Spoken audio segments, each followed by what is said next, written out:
New tonight, the fate of socialist leader Eugene Debs has been decided by the Supreme Court, an important test for the Espionage and Sedition Acts. We've got DB Morrison on the scene. DB, what do you got?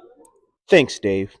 I'm here in the Supreme Court library where the Supreme Court has just come back with a ruling on the landmark case Debs versus the United States. For those at home who aren't familiar with the case, famed socialist leader Eugene Debs recently gave a speech where he all but implied that those in the lower class should not fight in the Great War. Debs was arrested for violating the Sedition and Espionage Acts that were recently signed by President Wilson.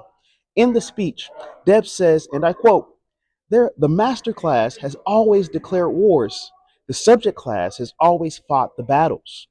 This was enough to get Debs indicted on federal charges. We spoke with a representative from President Wilson's camp, and he was understandably frustrated with Debs' words in the midst of this war effort. Apparently, when the president heard Debs' words, this was his response.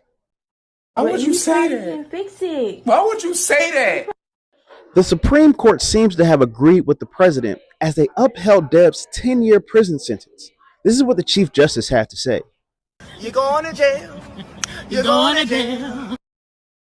Now, many of you may recognize Debs because this is not his first time in legal trouble. According to our partner station over at PBS, Debs was jailed for 6 months in 1894 after, quote, leading an American railway union in a confrontation with federal troops who were sent to break up the Pullman strikes. Debs also received 1 million votes in the election of 1912 for president, which ended up being about 6% of the vote. Now, despite his lengthy sentence for his age, Debs is still considered a frontrunner to gain the Socialist Party nomination in the election of 1920, though it's hard to imagine that a convicted felon can become president of the United States. Reporting live for History News 7, I'm DB Morrison. Back to you, Dave.